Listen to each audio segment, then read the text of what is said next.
ടോപ്പിക്കിലേക്ക് കിടക്കാനുണ്ട്. അടുത്ത ടോപ്പിക് എന്ന് പറയുന്നത് conductance of electrolytic solution. Conductions of electrolytic solution. അപ്പൊ ഇലക്ട്രോലൈറ്റിക് സൊല്യൂഷന്റെ കണ്ടക്ഷൻസ് ആണ്. അപ്പൊ അതിനു മുമ്പായിട്ട് നമ്മൾ ചെറിയ ഭാഗം എന്ന് പറയുന്നത് എന്താണ് നമ്മളെ കണ്ടക്ടേഴ്സ്. നിങ്ങൾ ചെറിയ ക്ലാസ്സിലൊക്കെ പഠിച്ചിട്ടുള്ളതാണ് കണ്ടക്ടേഴ്സ് എന്ന് പറയുന്നത്. അതായത് ഇലക്ട്രിസിറ്റി കടത്തിവിടുന്നത്. ഇപ്പൊ നമുക്കറിയാം ഈ ഇലക്ട്രോ കെമിസ്ട്രിയിൽ എന്താണ് ഇലക്ട്രിസിറ്റി ഫ്ലോ ചെയ്യണം. ഇലക്ട്രോ കെമിക്കൽ റിയാക്ഷൻസ് പഠിക്കാനുള്ളത്. ഇലക്ട്രോ കെമിക്കൽ റിയാക്ഷൻസ് എന്ന് പറയുന്നത് കെമിക്കൽ റിയാക്ഷൻ വഴി ഇലക്ട്രിസിറ്റി ഉണ്ടാക്കുന്നു, ഇലക്ട്രിസിറ്റി വഴി കെമിക്കൽ റിയാക്ഷൻ ഉണ്ടാക്കുന്നു. അപ്പൊ അവിടെ എന്താണ് ഇലക്ട്രിസിറ്റി കണ്ടക്ട് ചെയ്യാനായിട്ട് നമുക്ക് മെറ്റീരിയൽസ് ആവശ്യമാണ്. അപ്പൊ ഇലക്ട്രിസിറ്റി കണ്ടക്ട് ചെയ്യുന്ന ആ മെറ്റീരിയൽസ് അല്ലെങ്കിൽ ആ സബ്സ്റ്റൻസുകളെയാണ് നമ്മൾ എന്ന് പറയുന്നത് കണ്ടക്ടേഴ്സ് എന്ന് പറയുന്നത് അല്ലെ. എന്താണ് മക്കളെ കണ്ടക്ടേഴ്സ്. കണ്ടക്ടേഴ്സ് ആണ്. എന്താണ് സബ്സ്റ്റൻസ് വിച്ച് എന്താണ് കണ്ടക്ട് ഇലക്ട്രിസിറ്റി. ഇലക്ട്രിസിറ്റി കണ്ടക്ട് ചെയ്യുന്ന സബ്സ്റ്റൻസുകളെയാണ് നമ്മൾ എന്ന് പറയുന്നത് കണ്ടക്ടേഴ്സ് എന്ന് പറയുന്നത്. ഇലക്ട്രിസിറ്റി കണ്ടക്ട് ചെയ്തില്ലെങ്കിൽ എന്താ പറയുക പാസ് കടത്തി വിട്ടില്ലെങ്കിൽ നമ്മൾ അവരെ എന്ത് പറയുന്നത് ഇൻസുലേറ്റേഴ്സ് എന്ന് പറയുന്നത്. ഈ കണ്ടക്ടേഴ്സ് ഇൻസുലേറ്റേഴ്സ് സെമി കണ്ടക്ടേഴ്സ് എന്ന് പറയുന്നത് നമ്മൾ ഇതില് എന്താണ് നമ്മൾ ഫസ്റ്റ് ചാപ്റ്ററിൽ പഠിക്കുന്നുണ്ട്. ഫസ്റ്റ് ചാപ്റ്ററിൽ കുറച്ചും ഡീറ്റെയിൽ ആയിട്ട് പഠിക്കുന്നുണ്ട്. അപ്പൊ ഇവിടെ അധികം നമുക്ക് പറയുന്നില്ല. അപ്പൊ കണ്ടക്ടേഴ്സ് നമുക്കറിയാം. കണ്ടക്ടേഴ്സ് മാത്രമാണ് ഇലക്ട്രിസിറ്റി കണ്ടക്ട് ചെയ്യുന്നത്. ഇനി ഈ കണ്ടക്ടേഴ്സിന് രണ്ടായിട്ടാണ് നമ്മൾ ഡിവൈഡ് ചെയ്യുന്നത്. Conductors can be classified into two. First one എന്ന് പറയുന്നത് ഇലക്ട്രോണിക് കണ്ടക്ടേഴ്സ്. സെക്കൻഡ് വൺ എന്ന് പറയുന്നത് ഇലക്ട്രോലൈറ്റിക് കണ്ടക്ടേഴ്സ്. ഇലക്ട്രോണിക് കണ്ടക്ടേഴ്സ് അഥവാ ഇലക്ട്രോലൈറ്റിക് കണ്ടക്ടേഴ്സ് എന്ന് പറയുന്നത് രണ്ട് ക്ലാസിഫിക്കേഷൻ ആണ് കണ്ടക്ടേഴ്സ് നമുക്ക് കെമിസ്ട്രിയിൽ പഠിക്കാനുള്ളത്. ഓക്കെ. അപ്പോ ഇലക്ട്രോണിക് കണ്ടക്ടേഴ്സ് എന്ന് ചോദിച്ചു കഴിഞ്ഞാല് the conduct electricity without undergoing decomposition. Decompositions നടക്കാതെ അല്ലെങ്കിൽ ഒരു കെമിക്കൽ റിയാക്ഷൻ നടക്കാതെ അതിൽ അവിടെ ഒരു ഡീകമ്പോസിഷൻ നടക്കാതെ ഇലക്ട്രിസിറ്റി കണ്ടക്ട് ചെയ്യുകയാണെങ്കിൽ അവരെയാണ് ആ കണ്ടക്ടേഴ്സിനെയാണ് നമ്മൾ എന്ത് പറയുക ഇലക്ട്രോണിക് കണ്ടക്ടേഴ്സ് എന്ന് പറയുന്നത്. നമുക്ക് ഒരു ഡീകമ്പോസിഷൻ നടക്കാതെ മെറ്റീരിയലിന്റെ ഡീകമ്പോസിഷൻ നടക്കാതെ ഇലക്ട്രിസിറ്റി കണ്ടക്ട് ചെയ്യുന്നവരാണെങ്കിൽ അവരെ നമ്മൾ ഇലക്ട്രോണിക് കണ്ടക്ടേഴ്സ് എന്ന് പറയുന്നു. Conduct electricity without undergoing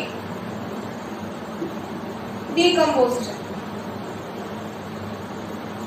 decomposition നടക്കാതെ എന്താണ് ഇലക്ട്രിസിറ്റി കണ്ടക്ട് ചെയ്യുകയാണെങ്കിൽ അവരെയാണ് നമ്മൾ ഇലക്ട്രോണിക് കണ്ടക്ടേഴ്സ് എന്ന് പറയുന്നത്. ഇലക്ട്രോണിക് കണ്ടക്ടേഴ്സ് എന്ന് പറയുന്നത് എക്സാമ്പിൾ ആയിട്ട് നമ്മൾ പറയുകയാണെങ്കിൽ കണ്ടക്ട് ചെയ്യുന്ന ആൾക്കാർ ഇലക്ട്രിസിറ്റി കണ്ടക്ട് ചെയ്യുന്ന കണ്ടക്ടേഴ്സ് നമ്മൾ ഏതൊക്കെ പറയുന്നത് മെറ്റൽസ് ഉണ്ടല്ലോ. നമ്മളെ മെറ്റൽസ്, അതുപോലെ നോൺ മെറ്റൽസിൽ തന്നെ ഗ്രാഫൈറ്റ്, അതുപോലെ സം മിനറൽസ്, ഇവരൊക്കെ നമുക്ക് എന്താണ് ഇലക്ട്രോണിക് കണ്ടക്ടേഴ്സിന്റെ എക്സാമ്പിൾസ് ആയിട്ട് പറയാനായിട്ട് പറ്റും. അപ്പൊ മെറ്റൽസിലൂടെ എന്താ സംഭവിക്കുന്ന മക്കളെ, ഇവിടെ ഇലക്ട്രോണിക് കണ്ടക്ടേഴ്സ് എന്താ ഉണ്ടാവുന്നത്, എന്തുകൊണ്ടാണ് ഇലക്ട്രോൺസ് അവിടെ ഇലക്ട്രിസിറ്റി കണ്ടക്ട് ചെയ്യുന്നത്, ഇലക്ട്രോൺസ് എന്തായിട്ടാണോ കണ്ടക്ട് ചെയ്യുന്നത്, ഫ്ലോ ഓഫ് ഇലക്ട്രോൺസ് ആണ്. ആ കണ്ടക്ടറിലൂടെ എന്താ ചെയ്യുന്നത്, ഫ്ലോ ഓഫ് ഇലക്ട്രോൺസ് ആണ്. അവരുടെ കയ്യിൽ ധാരാളം ഇലക്ട്രോൺസ് ഉണ്ടാവും, മെറ്റീരിയൽ ധാരാളം വാലൻസ് ഫ്രീ ഇലക്ട്രോൺസ് ഉണ്ടാവും. ആ ഇലക്ട്രോൺസ് ആണ് അതിലൂടെ കണ്ടക്ട് ചെയ്യുന്നത് അല്ലെ. അപ്പോ എന്തുകൊണ്ടാണ് ഫ്ലോ ഓഫ് ഇലക്ട്രോൺസ് മൂലമാണ് അവിടെ കണ്ടക്ട് ചെയ്യുന്നത്. ഫ്ലോ ഓഫ് ഇലക്ട്രോൺസ് എന്താ നടക്കുന്നത്, നമ്മളെ ഫ്ലോ ഓഫ് ഇലക്ട്രോൺസ് ആണ് അവിടെ ഉണ്ടാവുക. ഫ്ലോ ഓഫ് ഇലക്ട്രോൺസ് ആണ് ഉണ്ടാവുക. അപ്പൊ ഇനി മെറ്റൽസിലൂടെ കണ്ടക്ട് ചെയ്യുന്നതുകൊണ്ട് തന്നെ ഇവരെ നമുക്ക് എന്തെന്ന് വിളിക്കാം, മെറ്റാലിക് കണ്ടക്ടേഴ്സ് എന്നും ഇവരെ വിളിക്കാനായിട്ട് പറ്റും. എന്താണ് നമ്മളെ metallic conductors, electronic conductors or metallic conductors എന്ന് വിളിക്കാനായിട്ട് പറ്റും. ഇലക്ട്രോൺസിന് ഫ്ലോ ഉണ്ടാവുകയാണ്. ഈ ഇലക്ട്രോൺസിന് ഫ്ലോ ഉണ്ടാകുന്നത് കൊണ്ടോ അവിടെ എന്താണ് ഒരു തരത്തിലുള്ള ഡീകമ്പോസിഷൻ നടക്കുന്നില്ല. അങ്ങനെയുള്ള കണ്ടക്ടേഴ്സ് ആണെങ്കിൽ അവരെയാണ് നമ്മൾ ഇലക്ട്രോണിക് കണ്ടക്ടേഴ്സ് എന്ന് പറയുന്നത്. ഓക്കെ. ഇനി നോക്കുക, അടുത്തത് ഇലക്ട്രോലൈറ്റിക് കണ്ടക്ടറാണ്. അടുത്തത് ഇലക്ട്രോലൈറ്റിക് കണ്ടക്ടേഴ്സ് ആണ്. ഇലക്ട്രോലൈറ്റിക് കണ്ടക്ടേഴ്സ് എന്ന് പറയുന്നത് അണ്ടർഗോ എന്താണ് കെമിക്കൽ ഡീകമ്പോസിഷൻ അണ്ടർഗോ ചെയ്യാണ് ബൈ പാസ് ഇലക്ട്രിസിറ്റി പാസ് ചെയ്യുമ്പോൾ അവിടെ ഒരു ഡീകമ്പോസിഷൻ ഉണ്ടാവണം, അല്ലെങ്കിൽ കെമിക്കൽ റിയാക്ഷൻ നടക്കുകയാണ്, അല്ലെങ്കിൽ ഒരു ഡീകമ്പോസിഷൻ നടക്കുകയാണെങ്കിൽ അങ്ങനെയുള്ള കണ്ടക്ടേഴ്സിനെയാണ് നമ്മൾ എന്ന് പറയുന്നത് ഇലക്ട്രോലൈറ്റിക് കണ്ടക്ടേഴ്സ് എന്ന് പറയുന്നത്. അപ്പൊ എന്താണ്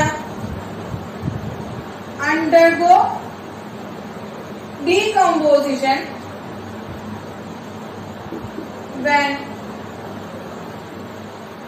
electricity passed through it, like through the അവരിലൂടെ ഇലക്ട്രിസിറ്റി കടന്നു പോകുമ്പോൾ ഡീകമ്പോസിഷൻ നടക്കുകയാണെങ്കിൽ അവരെയാണ് നമ്മൾ എന്ന് പറയുന്നത് ഇലക്ട്രോലൈറ്റിക് കണ്ടക്ടേഴ്സ് എന്ന് പറയുന്നത്. ഡീകമ്പോസിഷൻ നടക്കുകയാണ്. അപ്പൊ ഡീകമ്പോസിഷൻ നടന്നു കഴിഞ്ഞ് കഴിഞ്ഞാൽ ഏതെങ്കിലും ഒരു സബ്സ്റ്റൻസ് ഡീകമ്പോസ് ചെയ്ത് കഴിഞ്ഞാൽ അവരുടെ അയോൺസ് ആയിട്ടാണ് മാറുക. അപ്പൊ അയോൺസ് ആയിട്ട് മാറുമ്പോൾ തന്നെ അവരെന്താണ്, അയോണിക് ആണ്. അവരെന്ന് പറയുന്നത് അയോൺസ് ആണ് കണ്ടക്ട് ചെയ്യുന്നത്. അതുകൊണ്ട് തന്നെ നമുക്ക് അയോണിക് കണ്ടക്ടേഴ്സ് എന്ന് പറയാനായിട്ട് സാധിക്കും. അപ്പോ ഇങ്ങനെ അയോൺസ് ആയിട്ട് കണ്ടക്ട് ചെയ്യുന്ന ആളുടെ എക്സാമ്പിൾ എന്ന് പറയുന്നത് ആരാണ് മക്കളെ? മെയിൻ ആയിട്ടുള്ള എക്സാമ്പിൾ എന്ന് പറയുന്നത് ഇലക്ട്രോലൈറ്റ്സ് ആണ്. ഇലക്ട്രോലൈറ്റ്സ് ആണ് ഇതിന്റെ മെയിൻ ആയിട്ടുള്ള എക്സാമ്പിൾ. അപ്പൊ ഇലക്ട്രോലൈറ്റ്സ് ഡീകമ്പോസ് ചെയ്തിട്ട് എന്തായിട്ടാണ് മാറുന്നത്? അയോൺസ് ആയിട്ടാണ് മാറുന്നത്. അപ്പൊ അയോൺസിന്റെ ഫ്ലോ ആണ് എന്താണ്? ഫ്ലോ ഓഫ് അയോൺസ് ആണ്. അയോൺസിന്റെ ഫ്ലോ ആണ് ഉണ്ടാവുക. പോസിറ്റീവ് ഓർ നെഗറ്റീവ് അയോൺസിന്റെ ഫ്ലോ ആണ് ഉണ്ടാവുന്നത്. അതുമൂലമാണ് അവിടെ ഇലക്ട്രിസിറ്റി കണ്ടക്ട് ചെയ്യുന്നത്. അതുകൊണ്ട് അവരെന്താണ് അയോണിക് കണ്ടക്ടേഴ്സ് നോക്കിയാൽ അതുകൊണ്ട് നമുക്ക് അയോണിക് കണ്ടക്ടേഴ്സ് എന്ന് വിളിക്കാനായിട്ട് സാധിക്കും. അതായത് നമുക്ക് അയോണിക് കണ്ടക്ടേഴ്സ് എന്ന് വിളിക്കാനായിട്ട്. അപ്പൊ നമുക്ക് ഇലക്ട്രോണിക് കണ്ടക്ടേഴ്സിനെ കുറിച്ച് നമുക്ക് ഈ ചാപ്റ്റർ പഠിക്കാനില്ല. നമുക്ക് മെയിൻ ആയിട്ട് പഠിക്കാനുള്ളത് ഇലക്ട്രോലൈറ്റിക് കണ്ടക്ടേഴ്സിനെ കുറിച്ചിട്ടാണ്. ഇലക്ട്രോലൈറ്റിക് കണ്ടക്ടേഴ്സിനെ കുറിച്ചിട്ടാണ് നമുക്ക് അറിയാനുള്ളത്. കാരണം അറിയാലോ, നമ്മൾ എടുക്കുന്നത് ഇപ്പൊ ഗാൽവാനിക് സെൽ ആയാലും അതുപോലെ ഇലക്ട്രോലൈറ്റിക് സെൽ ആയാലും രണ്ടിലും നമ്മൾ എടുക്കുന്നത് ഇലക്ട്രോലൈറ്റ്സിനെയാണ് എടുക്കുന്നത്. അപ്പോ ഇലക്ട്രോലൈറ്റ്സിനെ കുറിച്ചിട്ടാണ് നമുക്ക് പഠിക്കാനുള്ളത്. അപ്പൊ ഇലക്ട്രോണിക് കണ്ടക്ടേഴ്സിനെ കുറിച്ചിട്ടാണ് നമുക്ക് പഠിക്കാനുള്ളത്. അപ്പൊ ഇലക്ട്രോലൈറ്റ്സിനെ വീണ്ടും എന്ത് ചെയ്യാണ്? ഇലക്ട്രോലൈറ്റ്സിനെ വീണ്ടും രണ്ടായിട്ട് ഡിവൈഡ് ചെയ്യാണ്. എന്താണ്? Strong electrolyte and week electrolyte. Strong electrolyte and week electrolyte എന്ന് പറയുന്ന രണ്ട് കാറ്റഗറീസ് ആയിട്ട് നമ്മൾ ഇലക്ട്രോലൈറ്റ്സിനെ ക്ലാസിഫൈ ചെയ്യണം. അപ്പൊ അതിനെ സ്പേസ് ഇല്ല, അവിടെ എക്സ്പ്ലെയിൻ ചെയ്യാനായിട്ട് സ്പേസ് ഇല്ല. അതുകൊണ്ട് മാറ്റണം ചെയ്തെടുക്കുക. അപ്പൊ മക്കൾ വേഗം ഒന്ന് നോട്ട് ചെയ്തെടുക്കുക. നമുക്ക് മാറ്റിട്ട് ഇലക്ട്രോലൈറ്റ്സിന്റെ ക്ലാസിഫിക്കേഷൻ നോക്കാം. ഓക്കെ, വേഗം ആയിക്കോട്ടെ. അപ്പൊ മക്കളെ ഇലക്ട്രോലൈറ്റ്സിനെ രണ്ടായിട്ട് ക്ലാസിഫൈ ചെയ്യാണ്. Strong electrolyte, week electrolyte. അപ്പൊ സ്ട്രോങ് ഇലക്ട്രോലൈറ്റിന്റെ എക്സാമ്പിൾസ് പറയുകയാണെങ്കിൽ നമ്മള് സ്ട്രോങ് ആസിഡ്, സ്ട്രോങ് ബേസ്, അതുപോലെ തന്നെ ഇനോർഗാനിക് സോൾട്ടുകൾ, ഇതിനൊക്കെയാണ് നമ്മൾ എക്സാമ്പിൾസ് ആയിട്ട് പറയും. ഇവിടെ നമ്മൾ സ്ട്രോങ് ഇലക്ട്രോലൈറ്റ്സിന്റെ കാറ്റഗറിയിൽ എടുക്കുന്നത്. അപ്പോ സ്ട്രോങ് ആസിഡ്സിനെ എക്സാമ്പിൾ ആയിട്ട് നമ്മൾ HCl എടുക്കാമെന്ന് വിചാരിക്കാം. സ്ട്രോങ് ബേസിനെ NaOH എടുക്കാമെന്ന് വിചാരിക്കാം. ഇനി ഇനോർഗാനിക് സോൾട്ടിനെ NaCl എടുക്കാം. അപ്പോ ഈ സ്ട്രോങ് ആസിഡ്, സ്ട്രോങ് ബേസ്, അതുപോലെ തന്നെ സ്ട്രോങ് സോൾട്ടുകൾ നമ്മൾ അക്വ സൊല്യൂഷൻ എടുക്കുകയാണെങ്കിൽ അവർക്ക് എന്ത് സംഭവിക്കുന്നു? ഡീകമ്പോസിഷൻ സംഭവിക്കുന്നു അല്ലെ. അപ്പൊ അക്വ സൊല്യൂഷൻ എടുത്തു കഴിഞ്ഞാൽ അവർ ഡിസോസിയേറ്റ് ചെയ്തു. അങ്ങനെ ഡിസോസിയേറ്റ് ചെയ്യാൻ പറ്റുന്ന എന്താണ് നോക്കാം. HCl ഇതിലൂടെ സൊല്യൂഷൻ ആക്കിയിട്ട് ഇലക്ട്രിസിറ്റി കടത്തിവിടുകയാണെങ്കിൽ, സൊല്യൂഷനിലൂടെ ഇലക്ട്രിസിറ്റി കടത്തിവിടുകയാണെങ്കിൽ, അല്ലെങ്കിൽ HCl എന്ത് ചെയ്യാണ്? ഒരു അക്വ സൊല്യൂഷനിലേക്ക് മാറ്റാണ്. അക്വസ് വാട്ടറുമായിട്ട് ആഡ് ചെയ്യാണ്. നമുക്കറിയാം HCl നമ്മൾ എന്ത് ചെയ്യണം? HCl എന്താ സംഭവിക്കുക? ഒരു വാട്ടറിലേക്ക് ആഡ് ചെയ്യുകയാണെങ്കിൽ, വാട്ടറിൽ സോൾബിൾ ആക്കുകയാണെങ്കിൽ HCl എന്ന് പറയുന്നത് എന്തായിട്ട് മാറും? H++ Cl- ആയിട്ട് മാറും. H++ Cl- ആയിട്ട് മാറും. അതുപോലെ എന്താണ്? NaOH നമ്മൾ എന്ത് ചെയ്യണം? അതുപോലെ വാട്ടറിൽ സോൾബിൾ ആക്കി കഴിഞ്ഞാൽ എന്ത് ചെയ്യും? Na++OH- ആയിട്ട് മാറും. അതുപോലെ NaCl ഉരുക്കുകയോ അല്ലെങ്കിൽ NaCl ബോണ്ട് നമ്മൾ ബ്രേക്ക് ചെയ്യിക്കുകയോ അല്ലെങ്കിൽ നമ്മൾ എന്ത് ചെയ്യണം? അതിനെ അക്വ സൊല്യൂഷനിലേക്ക് ആക്കി മാറ്റുകയോ ചെയ്ത് കഴിഞ്ഞാൽ അത് എന്തായി മാറും? Na++Cl- ആയിട്ട് മാറും. അപ്പൊ ഇവിടെ ഈ മൂന്ന് കേസിൽ എന്താണ്? ഇവര് കംപ്ലീറ്റ് ആയിട്ട് എന്ത് ചെയ്ത് മാറിയേക്കണം? അവരുടെ അയോൺസ് ആയിട്ട് മാറിയേക്കണം. അവർ കംപ്ലീറ്റ് ആയിട്ട് അയോൺസ് ആയി മാറിയെന്ന് വെച്ചാൽ കംപ്ലീറ്റ് ഡിസോസിയേഷൻ നടക്കും. അങ്ങനെ കംപ്ലീറ്റ് ഡിസോസിയേഷൻ നടക്കുന്ന ഇലക്ട്രോലൈറ്റുകളെയാണ് നമ്മൾ എന്ന് പറയുന്നത് സ്ട്രോങ് ഇലക്ട്രോലൈറ്റ് എന്ന് പറയുന്നത്. എന്താണ്? Completely dissociate. എന്താണ്? ഡിസോസിയേഷൻ കംപ്ലീറ്റ് ആയിട്ട് നടക്കും. അപ്പൊ അതാണ് എന്താണ്? കംപ്ലീറ്റ്ലി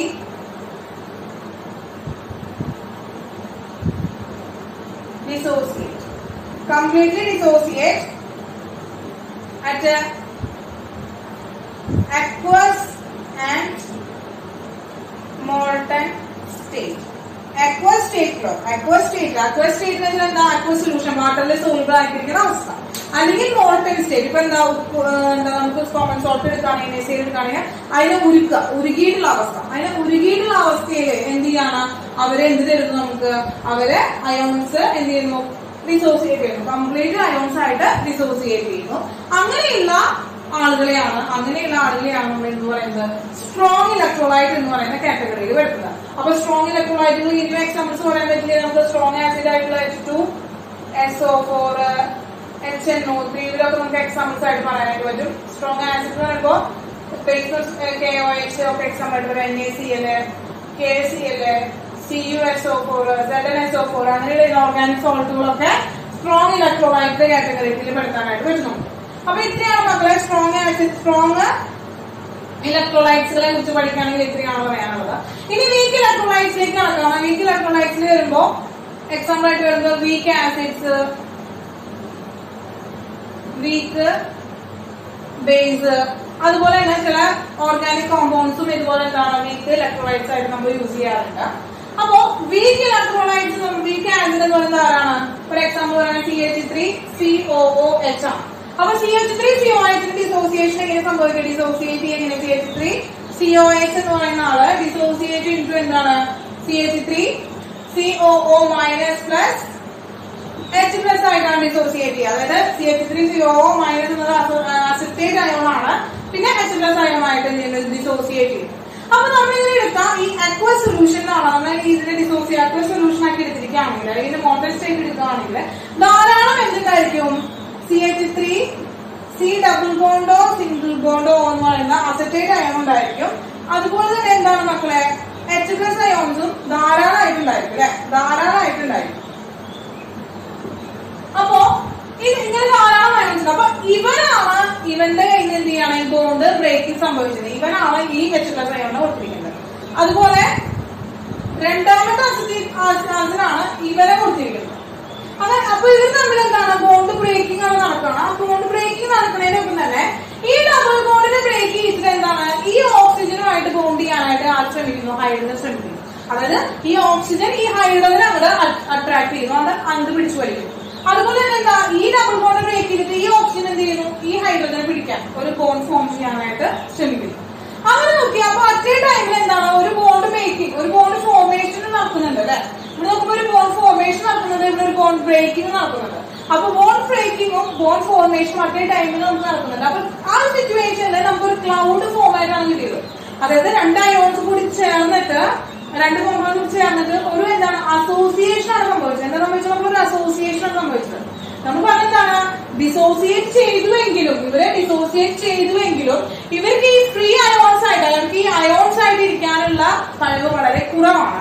അവരെന്ത് ചെയ്യുന്നു? വീണ്ടും ബാക്കിലേക്ക് റിയാക്ഷൻ നടത്തുന്നു. അതായത് എന്താണ്? അസോസിയേറ്റ് ചെയ്തുവെങ്കിലും അവരെന്ത് ചെയ്യാണ്? വേറൊരു അസിറ്റേറ്റ് അയോണിനെ കിട്ടുമ്പോൾ എന്ത് ചെയ്യും? ഇവൻ അസിറ്റേറ്റ് അയോണിനെ കൊടുക്കും. അതുകൊണ്ട് അങ്ങനെ പോയിട്ട് എന്താണ്? വീണ്ടും അസിറ്റിക് ആസിഡായി മാറാനുള്ള ചാൻസ് ഉണ്ട്. അതുകൊണ്ട് എന്താണ് പറഞ്ഞത്? അവിടെ ഒരു കംപ്ലീറ്റ് ആയിട്ടുള്ള എന്ത് നടക്കുന്നില്ല? കംപ്ലീറ്റ് ഡിസോസിയേഷൻ നടക്കുന്നില്ല. പാർഷ്യലി ഡിസോസിയേറ്റ് ആണ്. അവരെങ്ങനെയാണ്? പാർഷ്യലി ഡിസോസിയേറ്റ് ആണ്. അപ്പൊ ഇങ്ങനെ ഈ ഒരു സ്ട്രക്ചറിനെ ഇവരെ നമ്മൾ പറയുന്ന പേര് എന്താണെന്ന് വെച്ച് കഴിഞ്ഞാല് ബെൻസോയിക് ക്ലൗഡ് എന്ന് നമ്മൾ അറിയപ്പെടും. ഓക്കെ, ബെൻസോയിക് ക്ലൗഡ് ആണ് അവരുണ്ടാക്കുക. ഒരു ബെൻസോയിക് ക്ലൗഡ് ഉണ്ടാക്കിയത് കൊണ്ട് തന്നെ എന്താണ്? അവർ കംപ്ലീറ്റ് ആയിട്ടുള്ള ഒരു ഡിസോസിയേഷൻ അവർക്ക് നടക്കുന്നില്ല. ഡിസോസിയേഷൻ സംഭവിച്ചാലും H പ്ലസ് അയൺ എന്ത് ചെയ്യുന്നു? വേറൊരു അസിറ്റേറ്റ് അയോൺ കാണുമ്പോൾ അവന്റെ കൂടെ പോകുന്നു. അങ്ങനെ അവന്റെ കൂടെ പോകുന്നതാണ് വീണ്ടും അസിറ്റിക് ആസിഡ് ആയിട്ട് പോകണം. അപ്പൊ കംപ്ലീറ്റ് ഡിസോസിയേഷൻ നടക്കുന്നില്ല. എങ്ങനെയാണ്? ഇൻകംപ്ലീറ്റ്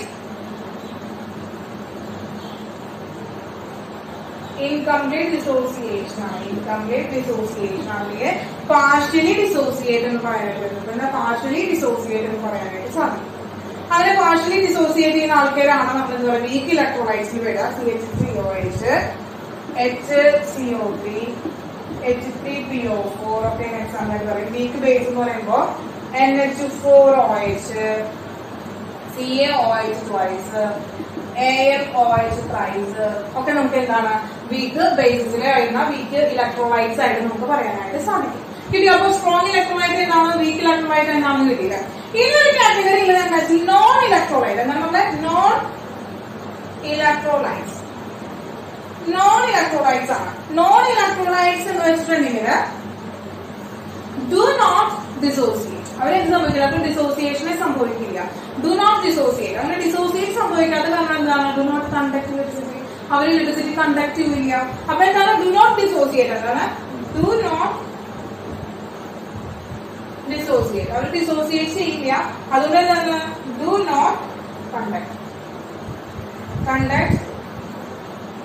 ഇലക്ട്രിസിറ്റി, അല്ലെ ഇലക്ട്രിസിറ്റി കണ്ടക്ട് ചെയ്യില്ല. ഫോർ എക്സാമ്പിൾ ആയിട്ട് നമുക്ക് പറയുകയാണെങ്കിൽ ഷുഗർ, യൂറിയ ഒക്കെയാണ് നമ്മളെ എക്സാമ്പിൾ പറയാം. നമ്മളെ ഷുഗർ, യൂറിയ അതൊക്കെ നമുക്ക് എക്സാമ്പിൾ ആയിട്ട് നോൺ കണ്ടക്ട് ഇലക്ട്രോലൈറ്റ്സിനെ പറയാനായിട്ട് പറ്റും. ഷുഗർ, യൂറിയ ഒക്കെ കേട്ടോ.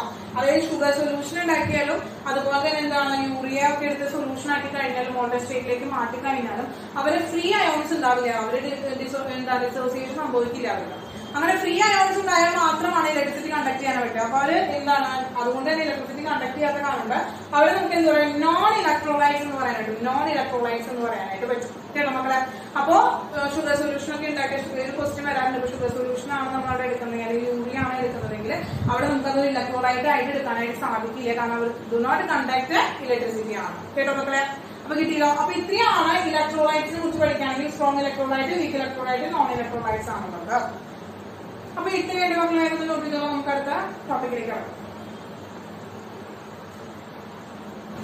നോക്കലേ, നമ്മൾ ഈ ഒരു ചാപ്റ്ററിൽ നമുക്ക് പഠിക്കാനുള്ളത് ഇലക്ട്രോലൈറ്റിക് കണ്ടക്ഷനെ കുറിച്ചാണ്. ഇലക്ട്രോലൈറ്റിക് കണ്ടക്ഷനെ കുറിച്ചാണ് നമുക്ക് പഠിക്കാനുള്ളത്. ഇലക്ട്രോലൈറ്റ്സുകൾ കണ്ടക്ട് ചെയ്യുമ്പോൾ ഇലക്ട്രോലൈറ്റുകളുടെ കണ്ടക്ഷനെ കുറിച്ചാണ് നമുക്ക് പഠിക്കാനുള്ളത്.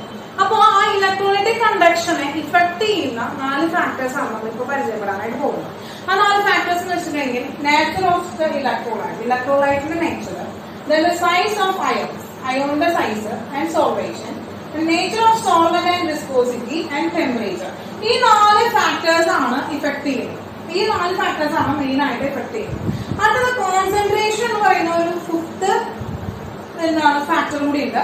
ആ കോൺസെൻട്രേഷൻ എന്ന് പറഞ്ഞ ഫാക്ടർ നമുക്ക് കുറച്ച് ഡീറ്റെയിൽഡ് ആയിട്ട് പഠിക്കാനുണ്ട്. അതുകൊണ്ട് തന്നെ നമുക്ക് വേറെ ഒരു എന്താണ് വീഡിയോയിലേക്ക് നമുക്ക് മാറ്റി വെച്ചിരിക്കാം. ഓക്കെ. അപ്പൊ ആദ്യം നമുക്ക് ഈ 4 പ്രോപ്പർട്ടി, ഈ 4 എന്താണ് ഫാക്ടേഴ്സിനെ കുറിച്ചിട്ട് നമുക്ക് ആദ്യം പഠിക്കാം. അപ്പൊ നേച്ചർ ഓഫ് ഇലക്ട്രോലൈറ്റ്, ഇലക്ട്രോലൈറ്റിന്റെ നേച്ചർ എങ്ങനെയായിരിക്കണം എന്നാണ്. അപ്പൊ നമ്മൾ നേരത്തെ ടോപ്പിക്കിൽ പറഞ്ഞ എന്താണ് സ്ട്രോങ് ഇലക്ട്രോലൈറ്റ് കണ്ടക്ഷൻ എന്ന് പറയുന്നത്, കണ്ടക്ട് ചെയ്യും. സ്ട്രോങ് ഇലക്ട്രോലൈറ്റ് എന്ന് പറയുന്നത് ധാരണ എന്താണ് ഈ കംപ്ലീറ്റ് ഡിസോസിയേഷൻ നടക്കുന്ന കാരണം തന്നെ അയോൺസ് കൂടുതലായിരിക്കും. അപ്പൊ അയോൺസ് കൂടുതലായിട്ടുമ്പോൾ അയോൺസിന്റെ ഫ്ലോ കൂടുതലായിട്ട് നടക്കും. അപ്പൊ അയോൺസിന്റെ ഫ്ലോ കൂടുതലായി നടക്കുമ്പോൾ കണ്ടക്ഷൻ എങ്ങനെയായിരിക്കും, ഹൈ കണ്ടക്ഷൻ ആയിരിക്കും കാണിക്കുന്നത്. ഇനി വീക്ക് ഇലക്ട്രോലൈറ്റ് ആണെങ്കിൽ പാർഷ്യലി ഡിസോസിയേറ്റ് ചെയ്യുന്ന ആൾക്കാരാണ്. അപ്പോൾ നമ്പർ ഓഫ് അയോൺസ് എന്ന് പറയുന്നത് സ്ട്രോങ് ഇലക്ട്രോലൈറ്റിനെ കമ്പയർ ചെയ്യുമ്പോൾ വളരെ കുറവായിരിക്കും. അങ്ങനെ സ്ട്രോങ് ഇലക്ട്രോലൈറ്റിനെ കമ്പയർ ചെയ്യുമ്പോൾ കുറവാകുന്നത് കൊണ്ട് തന്നെ അവരെ നമുക്ക് എന്താണ് എന്ത് പറയാം, നമുക്ക് കണ്ടക്ഷൻ എന്ന് പറയുന്നത് അവർ ലോ ആണെന്ന് പറയാനായിട്ട് പറ്റും. ഓക്കെ. സ്ട്രോങ് ഇലക്ട്രോലൈറ്റ് എന്ന് പറയുന്നത് കണ്ടക്ഷൻ ഹൈയും വീക്ക് ഇലക്ട്രോലൈറ്റ് എന്ന് പറയുന്നത് കണ്ടക്ഷൻ ലോയാണ് ഉണ്ടാവും. അപ്പൊ നമുക്ക് ഏറ്റവും നല്ല കണ്ടക്ടർ, ഇലക്ട്രോലൈറ്റിക് കണ്ടക്ടർ എന്ന് പറയുന്നത് ആരാണ്, സ്ട്രോങ് ഇലക്ട്രോലൈറ്റ്സുകളാണ്. അവര് കണ്ടക്ടർ എന്താണ് കണ്ടക്ഷൻ ഹൈ ആയിരിക്കും. അപ്പൊ നേച്ചർ വെച്ച് പറയുകയാണെങ്കിൽ നമ്മൾ എന്തൊക്കെയാണ് പറയുന്നത്, സ്ട്രോങ് ഇലക്ട്രോലൈറ്റ് എന്താണ് ഹൈ കണ്ടക്ഷൻ ആണ്, ഹൈ കണ്ടക്ഷൻ ആണ്. ഇനി വീക്ക് ഇലക്ട്രോലൈറ്റ് ആണെങ്കിൽ എങ്ങനെയാണ് മക്കളെ, ലോ കണ്ടക്ഷൻ ആണ്. കണ്ടക്ഷൻ വളരെ ലോ ആയിരിക്കും, ലോ കണ്ടക്ഷൻ ആയിരിക്കും വരും. അപ്പൊ ഇതാണ് നേച്ചർ ഓഫ് ദി ഇലക്ട്രോലൈറ്റിൽ പറയുന്ന കാര്യം. അടുത്തത് size of ion and solvation. നമ്മൾ ഉണ്ടാക്കുന്ന അയോണിന്റെ സൈസിനെ ഡിപ്പെൻഡ് ചെയ്യാം. ഇപ്പൊ നമുക്കറിയാം നമ്മളൊരു റണ്ണിങ് എന്താണ് ഒരു മത്സരം വെക്കുകയാണെങ്കിൽ ഇത് നമുക്കറിയാം ഇത്തിരി വെയിറ്റ് ആയിട്ടും ഇത്തിരി സൈസ് കൂടുതലുള്ള ഒരാളും അതുപോലെ തന്നെ വളരെ എന്താണ് സൈസ് കുറഞ്ഞിട്ടുള്ള ഒരാളും തമ്മിലൊരു ഓട്ടം മത്സരം നടത്തുകയാണെങ്കിൽ നമുക്കറിയാം ഇതിലെന്താണ് വലിപ്പം കൂടുതലുള്ള, വണ്ണം കൂടുതലുള്ള, സൈസ് കൂടുതലുള്ള ആൾക്ക് മറ്റു ആളിനെ അപേക്ഷിച്ച് ഓടിയെത്താനായിട്ട് എന്തായിരിക്കും കുറച്ച് ബുദ്ധിമുട്ടായിരിക്കും. കാരണം അയാളുടെ വെയിറ്റ് കാണുമ്പോൾ അയാൾക്ക് ഓടാനായിട്ട് ബുദ്ധിമുട്ടായിരിക്കും. ഒരിക്കലും അതിന് വെയിറ്റ് വെച്ചുകൊണ്ട് മാത്രമല്ല നമുക്ക് പറയാം, സ്റ്റാമിനയും കൂടി നമ്മൾ നോക്കും. നമുക്ക് ബ്രീതിങ് സ്റ്റാമിന ഒക്കെ നോക്കിയിട്ടാണ് നമ്മൾ അതിന് പറയാം. എന്നാലും നമുക്ക് പറയുമ്പോൾ എന്താണ് ഒരു വെയിറ്റ് കൂടുതലുള്ള ആളും അതുപോലെ തന്നെ സൈസ് കുറവുള്ള ഒരാളും നമ്മൾ ഓടുമ്പോൾ കുറച്ചുകൂടി ഹൈപ്പർ ആക്റ്റീവ് ആയിട്ടിരിക്കുക ആരായിരിക്കും, വെയിറ്റ് കുറവുള്ള ആളായിരിക്കും. അതുപോലെ തന്നെയാണ് അയോൺസിന്റെ കേസും പറയുന്നത്. അതായത് വലിയൊരു അയോണും ചെറിയ അയോൺ ഉണ്ടെങ്കിൽ ഇവരുടെ സ്പീഡ് എന്ന് പറയുന്നത് ഇവനെ ആയിരിക്കും കൂടുതൽ, ഇവനായിരിക്കും ഫാസ്റ്റ്ലി മൂവ് ചെയ്യുക, ചെറിയ അയോൺ ആയിരിക്കും ഫാസ്റ്റ്ലി മൂവ് ചെയ്യുക. അതുകൊണ്ട് ഗ്രേറ്റർ സൈസ് ഗ്രേറ്റർ ആവുമ്പോൾ ഗ്രേറ്റർ സൈസ് എന്ന് പറയുന്നത് അവർക്ക് എന്താണ് ഓടിയെത്താനായിട്ട് പറ്റില്ല, ഈ അയോൺസിനെ ഓടിയെത്താനായിട്ട് പറ്റില്ല. അപ്പൊ അയോൺസിന്റെ ഫ്ലോ എന്ന് പറയുന്നത് എന്ത് ചെയ്യും? റേറ്റ് കുറയും, ഫ്ലോയുടെ റേറ്റ് കുറയും. അങ്ങനെ വരുമ്പോ കണ്ടക്ഷൻ എന്തായാലും സംഭവിക്കും? കണ്ടക്ഷൻ കുറയാനുള്ള ചാൻസ് ഉണ്ട്, കണ്ടക്ഷൻ കുറയും. ഇനി അടുത്താണ് സോൾവേഷൻ ആണ് പറയുന്നത്. എന്താണ് സോൾവേഷൻ? അതായത് കോമ്പിനേഷൻ ഓഫ് എന്താണ്? Combination with solvent. സോൾവെന്റുമായിട്ടുള്ള ഒരു കോമ്പിനേഷനെയാണ് നമ്മൾ എന്ത് പറയുന്നത്? സോൾവേഷൻ എന്ന് പറയുന്നത്. അതായത് സോൾവെന്റ് ആയിട്ട് പെട്ടെന്ന് എന്ത് ചെയ്യണം? ബോണ്ട് ചെയ്യുകയാണെങ്കിൽ, പെട്ടെന്ന് ബോണ്ട് ചെയ്യുകയാണെങ്കിൽ, പെട്ടെന്ന് സോൾവെന്റ് ആയിട്ട് ബോണ്ട് ചെയ്തിട്ട് ഇരിക്കുകയാണെങ്കിൽ അവരെ എന്താണ്? അവർക്ക് അയോൺസ് ആയിട്ട് ഇരിക്കാൻ ഉണ്ടാവോ? ഒരു അയോൺസ് ആയിട്ട് ഉണ്ടാവോ? ഇല്ല. അപ്പൊ അതിന്റെ അയോൺസ് എന്ത് ചെയ്യും? കുറയും, അയോൺസിന്റെ എണ്ണം കുറയും. അപ്പൊ സോൾവേഷൻ കൂടുമ്പോഴും സൈസ് കൂടുമ്പോഴും എന്ത് സംഭവിക്കുന്നു? കണ്ടക്ഷൻ കുറയുന്നു. അപ്പൊ ഗ്രേറ്റർ സൈസ് ആണ്, greater size and greater solvation ആണ് എങ്കിൽ എങ്ങനെയായിരിക്കും? ലോ കണ്ടക്ഷൻ ആയിരിക്കും. അപ്പൊ എന്താണ്? ലോ കണ്ടക്ഷൻ ആയിരിക്കും.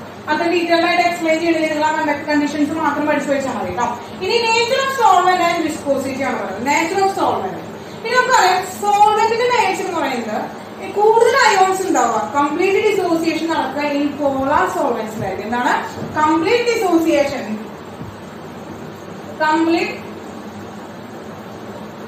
Complete dissociation in polar solvent ആയിരിക്കും. പോളാർ സോൾവെന്റിലാണെങ്കിലാണ് കംപ്ലീറ്റ് ആയിട്ടുള്ള ഡിസോസിയേഷൻ തരാം.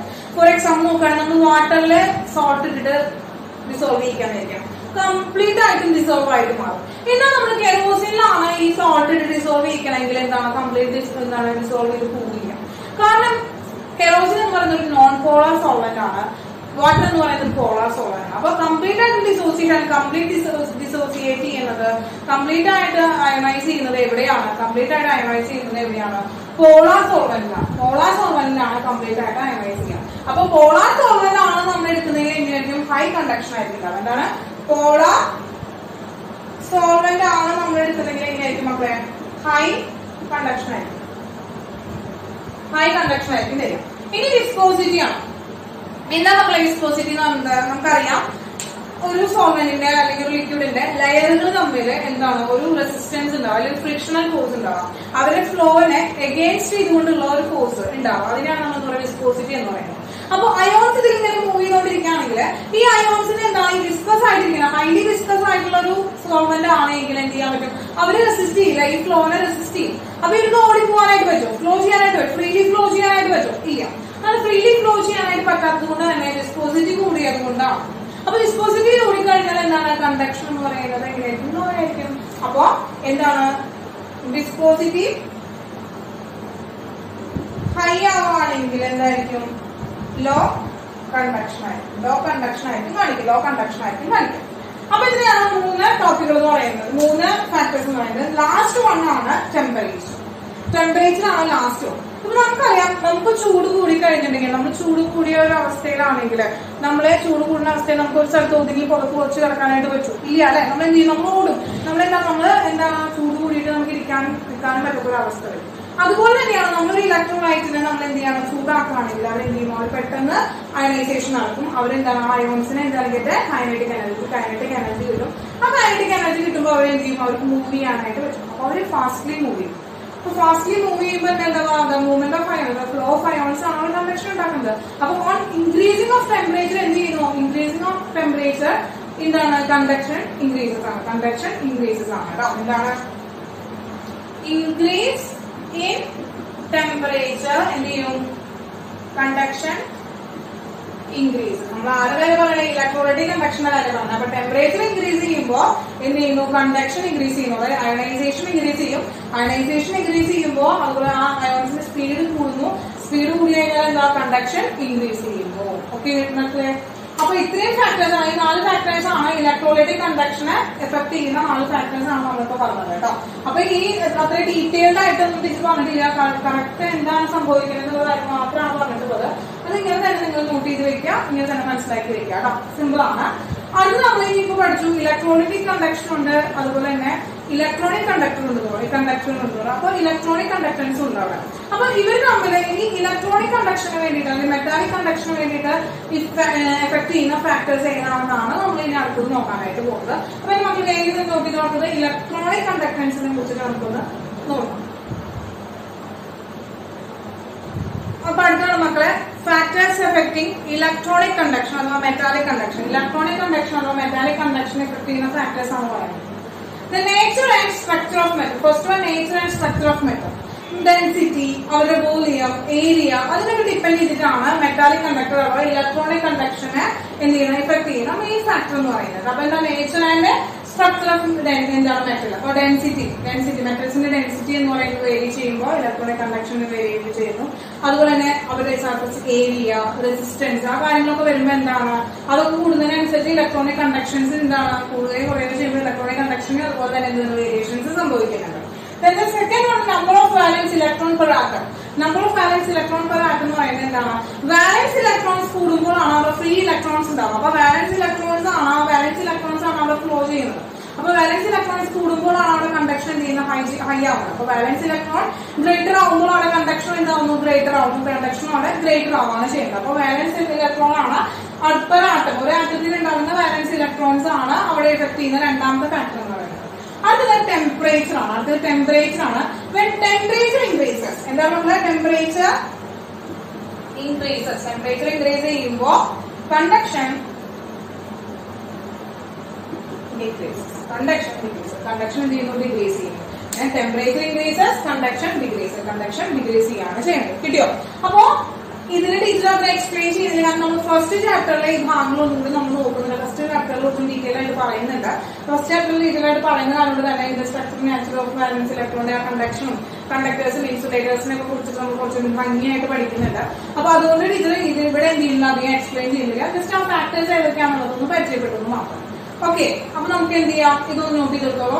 അടുത്ത് നമ്മൾ ഇതുവരെ പഠിച്ചു. ഇതുവരെ ഇന്നത്തെ ടോപ്പിക്കിൽ നമ്മൾ കവർ ചെയ്തിട്ടുള്ളത് എന്താ ഇലക്ട്രോണിക് കണ്ടക്ഷനും ഇലക്ട്രോണിക് കണ്ടക്ഷനും ആണ് നമ്മൾ കവർ ചെയ്തത്. ഇത് രണ്ടും പഠിച്ച ആ കൺസെപ്റ്റുകൾ മുഴുവൻ നമ്മൾ എന്ത് ചെയ്യണം, ഒന്ന് ടേബിളേറ്റ് ചെയ്ത് വെക്കുകയാണ്. അതായത് ടേബിളേറ്റ് ചെയ്തിട്ട് ഇവർ രണ്ടാമത് ഡിഫറൻസ് ആയിട്ടാണ് നമ്മൾ പഠിക്കാൻ പോകുന്നത്.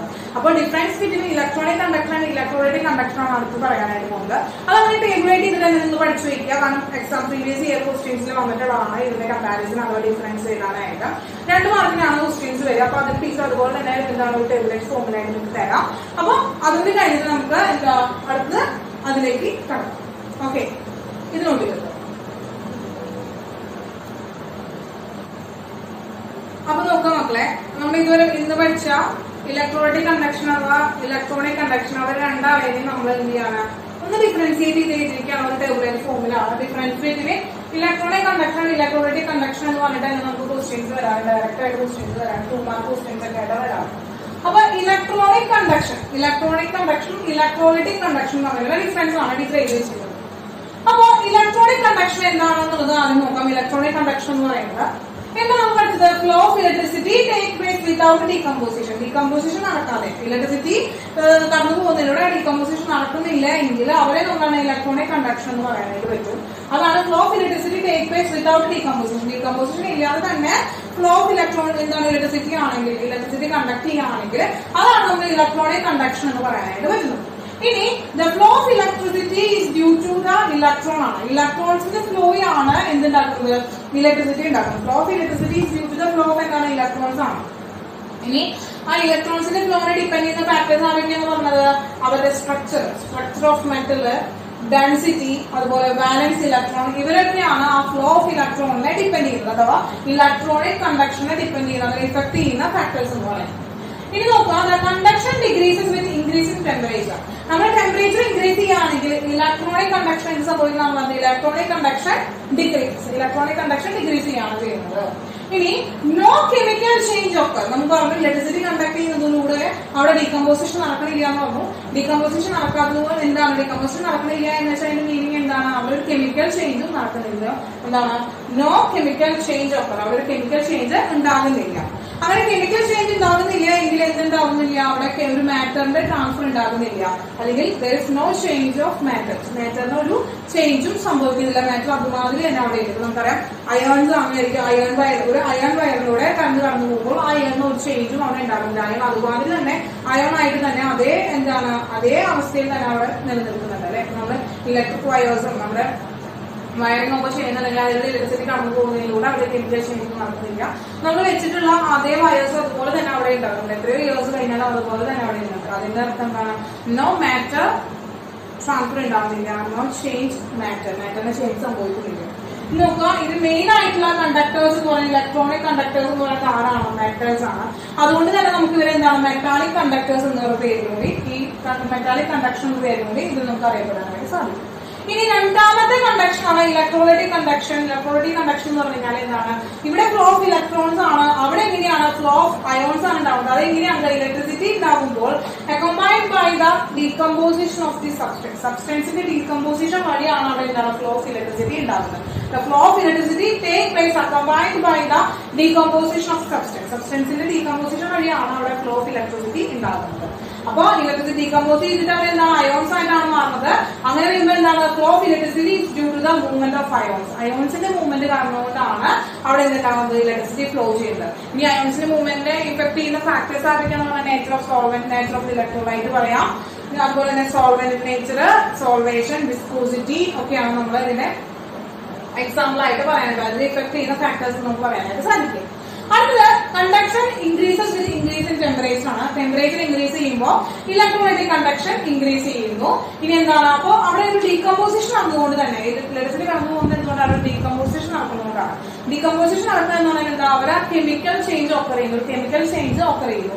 ആ chemical change occurs. That's the next point. എന്താണ്? കെമിക്കൽ ചേഞ്ച് ഓക്കർ ചെയ്യുന്നു. ഇവിടെ നോ കെമിക്കൽ ചേഞ്ച് ഓക്കർ, ഇവിടെ എന്താണ്? കെമിക്കൽ ചേഞ്ച് ഓക്കർ ചെയ്യാണ് ചെയ്യുന്നത്. ഇനി കെമിക്കൽ ചേഞ്ച് ഓക്കർ ചെയ്യാണ്. അപ്പൊ അയോൺസ് എന്ത് ചെയ്യാണ്? അയോൺസ് മൂവ് ചെയ്യാണ്. അങ്ങനെ അയോൺസ് മൂവ് ചെയ്യുമ്പോൾ എന്താണ്? ട്രാൻസ്ഫർ ഓഫ് മാറ്റർ ഉണ്ടാകുന്നത്. Transfer of matter in the form of ions. അയോൺസിന്റെ ഫോമിലാണ് അവിടെ ട്രാൻസ്ഫർ ഓഫ് മാറ്റർ ഉണ്ടാകുന്നത്. അയോൺസിന്റെ ഫോമിൽ അവിടെ ട്രാൻസ്ഫർ ഓഫ് മാറ്റർ ഉണ്ടാകുന്നത്. കിട്ടിയല്ലോ? ദെൻ മെയിൻ ആയിട്ടുള്ള കണ്ടക്ടേഴ്സ് എന്ന് പറഞ്ഞ ഇലക്ട്രോലൈറ്റ്സ് ആണ്. സ്ട്രോങ് ഇലക്ട്രോലൈറ്റ് ഉണ്ട്, വീക്ക് ഇലക്ട്രോലൈറ്റ് ഉണ്ട്. നമ്മൾ ഓൾറെഡി പഠിച്ചതാണ്. അപ്പോൾ ഇവിടെ ഫ്ലോ ഓഫ് അയോൺസ് ആയതുകൊണ്ട് തന്നെ ഇവിടെ നമുക്ക് എന്താണ്? അയോണിക് കണ്ടക്ഷൻ എന്ന് പറയാനായിട്ട് പറ്റും. ഇതെന്താണ്? മെറ്റാലിക് കണ്ടക്ഷൻ എന്ന് പറയാൻ പറ്റും. ഇവരെ നമുക്ക് എന്ത് പറയാൻ പറ്റും? അയോണിക് കണ്ടക്ഷൻ എന്നും പറയാനായിട്ട് സാധിക്കും. അപ്പോ അതുകൊണ്ട് പോയിന്റ് ആയിട്ട് വയ്ക്കുക. 2 മാർക്ക് ക്വസ്റ്റ്യൻ ഒക്കെയാണ് ആയിട്ടാണ് പ്രീവിയസ് ഇയേഴ്സിൽ വന്നേക്കുന്നത്. ഇപ്പൊ ഞാനിവിടെ 4 പോയിന്റ് ഇട്ടിട്ടുണ്ട്. കൂടുതൽ എന്റെ കൂടെ 5 പോയിന്റ് ആക്കിയിട്ടാണ് 5 പോയിന്റിലാണ് തന്നിരിക്കുന്നത്.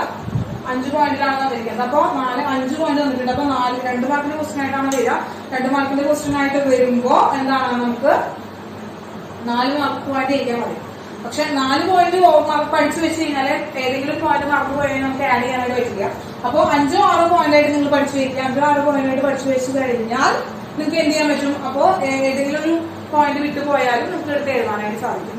പോയിന്റ്സ് കുറഞ്ഞ മാർക്ക് പോകും, പോയിന്റ്സ് കൂടിയ മാർക്ക് പോകില്ല. അപ്പൊ പോയിന്റ്സ് കൂടുതലാക്കി തന്നെ പഠിക്കുക. കൂടുതലാക്കി പഠിച്ചു വെച്ച് കഴിഞ്ഞാൽ നിങ്ങൾക്ക് മറന്നു പോയാലും അവിടെ വിഷയമൊന്നും ഉണ്ടാവില്ല, പ്രത്യേകിച്ച് ബുദ്ധിമുട്ടുണ്ടാവില്ല. നിങ്ങൾക്ക് ആ മാർക്ക് സ്കോർ ചെയ്യാനായിട്ട് സാധിക്കും. അപ്പൊ ഇത്രയാണ് ഇന്നത്തെ ടോപ്പിക് എന്ന് പറയുന്നത്. പഠിക്കുക, നോട്ട് ചെയ്ത് വയ്ക്കുക. നമുക്ക് അടുത്ത ടോപ്പിക്കിൽ കാണാം, അടുത്ത വീഡിയോയിൽ കാണാം. Okay, by.